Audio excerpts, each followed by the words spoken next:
Module 8, Lesson 3, about sharing the mental model.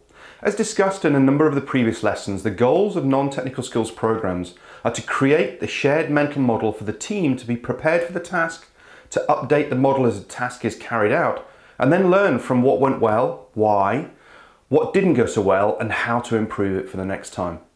Now, this short video shows a team with 4 people in it, and each of the members has an idea about what's going on around them and what's going to happen next. The size of their circle is based on their own experiences, goals, expectations, and training in the context they're in. In effect, how their situation awareness would be developed and continues to improve. As you can see, the circles grow and shrink, and depending on what's going on around them, how it makes sense and what's likely to happen next. Where the circles overlap, we have a shared mental model between the team members, and where they don't, information will be missing from the others in the team, which will lead to flawed decisions unless the errors are tracked.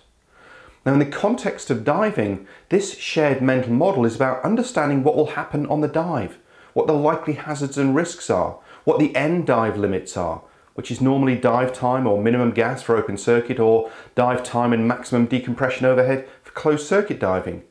Updating the team members as the awareness of gas consumption is changed, the route around the site or the wreck, or if the goal is photography, videography, then how things are going. During the dive, we normally do this via hand signals or wet notes as communication is limited. See how these skills are interdependent? Now, as they say, prior preparation prevents poor performance, and this is what this lesson is about. We will give you a couple of tools to help you improve that shared mental model prior to one dive, and then prepare for the next dive or training course serial. Now, the planning tool I've developed is slightly different to a final pre-dive brief or check. The latter is to make sure that everything is sorted just before you get in the water, and your life support equipment will support your life. This tool is to ensure that everyone is on the same plan and is called United. Now, U stands for understand the task and the goals and objectives, so it's clear to everybody what they're going to be doing at the team level. N, notify team of roles so that the tasks are covered and none are left out. I, identify the resources needed, risks, dependencies and threats. Do we have the kit we need to do the task? What are we dependent on to achieve it? What are the threats to completion? Weather, visibility, current, changes in what we're trying to do. This is the time to discuss the what-ifs and the associated contingency plans.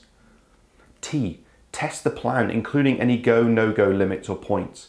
Can we validate any assumptions we're relying on? What is the minimum gas or the maximum decompression or the maximum depth?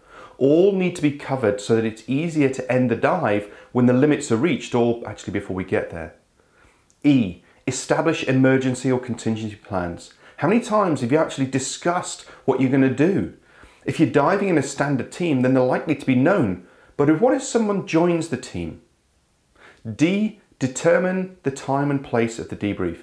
If you nominate the debrief during the brief, there is an expectation that the debrief will happen. If you leave it to the end of the dive, people have already made plans, and that probably involves the bar. Now, this briefing structure sets the team up for success. But what about after the dive? Here's an opportunity to reinforce the good aspects of the dive and also identify areas in which we could be improved. This process, the debrief, happens in most training dives, but is absent in many or most fun dives, and yet there are still plenty of opportunities to learn. Now, the structure for the debrief uses the word debrief. The leader begins with D, E, B, R, I, and E, and then gets everybody else to do their own I and E, contributing as needed during the other letters. Define the goal of the dive. Ask if we've met them. Then the time available for debrief so as to manage expectations. Is this a 10-minute debrief or an hour? E, set the example for learning. As the leader of the debrief, talk about something that you did on that dive that didn't go to plan. Maybe positioning, awareness, miscommunication. This starts the debrief and sets the debrief up for learning and starts to create psychological safety. B, background or basics. This relates to setting the dive up. Was all the equipment available and serviceable? Was the plan realistic and achieved? Was the timing needed? Was the brief understood? The timeline for this stops as you enter the water, and we move on to execution. R, review execution. This is in big picture terms. It looks at 2 or 3 key events, not too much detail, though it's easy to get sucked into that. I, internal. This is about me and my learning. What did I do well and why? What do I need to improve on and how will I do that? Look for details, not generalities. The guide, which is available from this course download, expands on this in much more detail. E is external, and this takes the learning focus to the team. What did the team do well and why? What do the team need to improve on and how will we fix that? F is fix or file a report. How does the learning from this dive give help to others? Is there something where we can file a report? If something's broken, make a note of it. Our memories aren't great, and if we don't note it now, we may only pick it up as we do our final checks on the next dive. This lesson has been about creating a shared mental model in the team. Firstly, by using a structured planning process which can be reinforced using a final pre-dive check.